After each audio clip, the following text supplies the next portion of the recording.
Here we have some big news coming in and quite some disturbing development. The ongoing Khalistani menace has now struck the Indian Consulate's office in Brisbane, Queensland. The Honorary Consulate of India, located on Swan Road in Taringa suburb of Brisbane, was targeted by Khalistani supporters on the night of February 21st. This is the big news that we are tracking, and this is, of course, comes on the heels of a series of attacks on Hindu temples in Australia.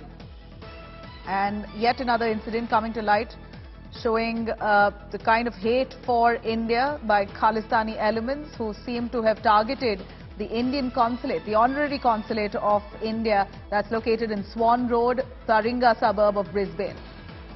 Big news there. Of course, we're waiting for the Australian government itself to come up with a clarification on this or even take a stand with this regard. This kind of threats and attacks on India and Hindus is certainly something that's coming as a disturbing development in Australia, in a country where you have huge population of Indians. In a disturbing development now, yet again Khalistani elements there at play. Their attack now on an Indian consulate's office in Brisbane, Queensland. The Honorary Consulate of India, located on Swan Road in Taringa suburb of Brisbane, was targeted by Khalistani supporters, and this is said to have happened on the night of 21st February. The Honorary Consul of India in Brisbane, Mrs. Archana Singh, found the Khalistani flag attached to that office when she arrived on 22nd of February. Here, Khalistani supporters in Australia at play, targeting Hindu temples and the idea of India. In fact, right after a few temples were attacked, here is the Indian Consulate itself, Honorary Consulate in of the Indian Consulate in a suburb of Brisbane, has been attacked on the 21st of February, and we believe that the Honorary Consul of India in Brisbane, Mrs. Archana Singh, has found that Khalistani flag that was attached to her office right when she arrived on the morning of 22nd. This is yet another attempt to provoke, and one should know, even till date, there hasn't been a stern stand by the Australian government. In fact, this certainly is at a point disturbing, because we have a huge Indian population in Australia, and this development is certainly upsetting. In fact, the Honorary Consul of India in Brisbane, Archana Singh, had found this Khalistan flag that was attached to her office when she arrived on the 22nd of February, the next morning. This has, of course, come as disturbing news. She even notified the Queensland police that on her arrival, she saw this flag, and that flag now has been confiscated.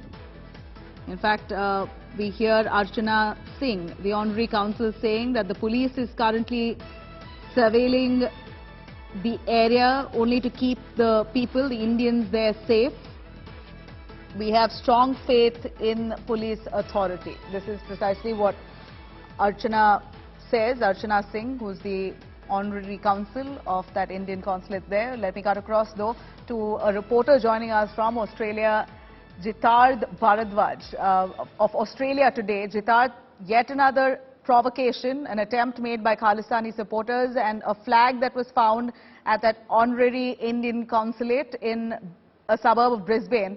Again, I'd like to ask you, has there been any stand by the police of Melbourne, the Australian government on this? How are you taking it? See, as of now, police and the authorities are very tight-lipped. They are not saying anything in terms of in which direction their inquiries, their investigation is going. We have talked to a couple of our sources within Queensland government. The multicultural department is saying we stand with Hindu community and religious persecution has no place in Australia. But these mere words I have heard from New South Wales, I have heard them from Victoria.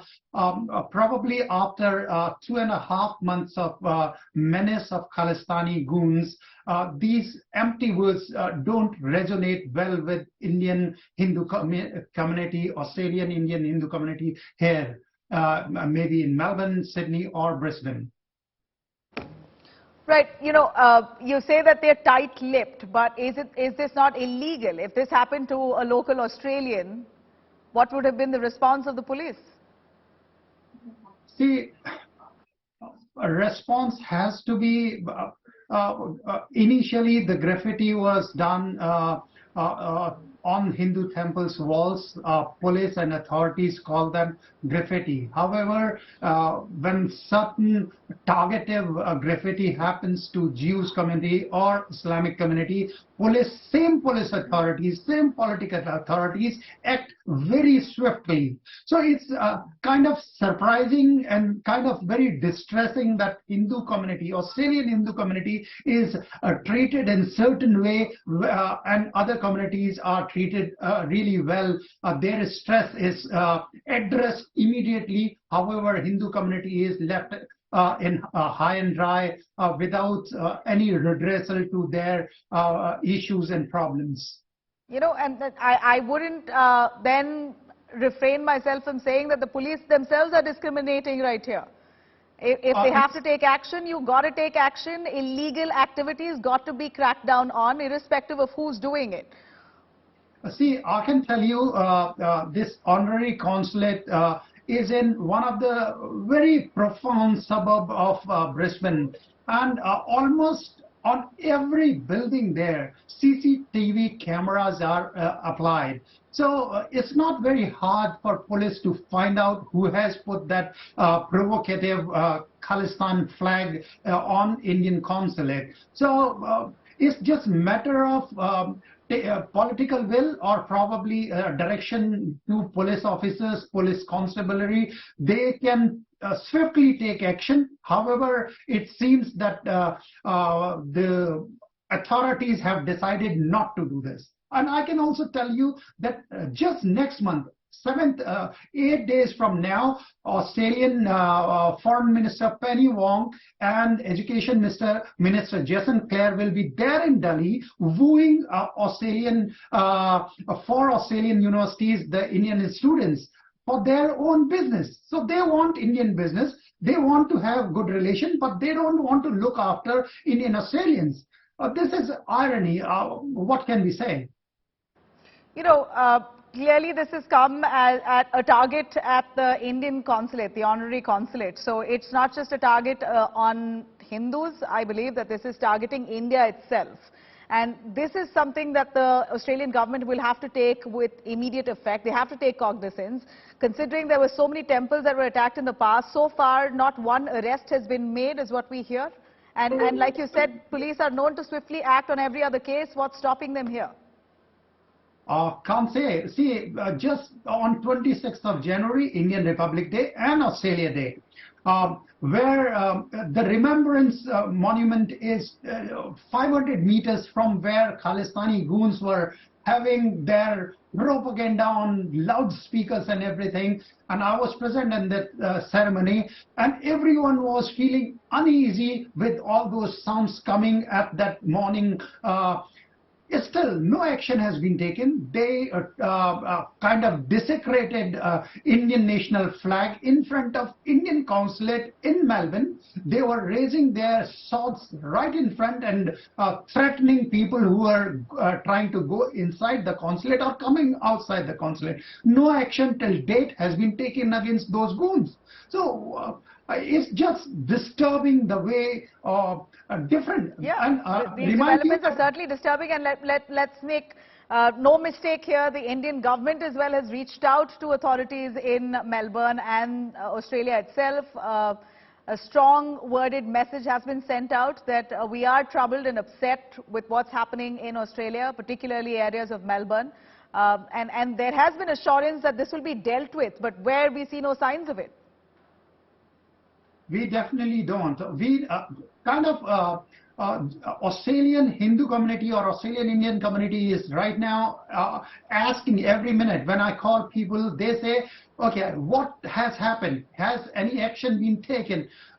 When we inquire them, they counter question and why it's not happened. Can you ask them? So it's kind of community is dismayed right now, and solution is However, I must remind you, solution is only talking and discussing and negotiating with the authorities and police communities. Australian Indians have to go and approach maybe more rigorously than what they are doing right now.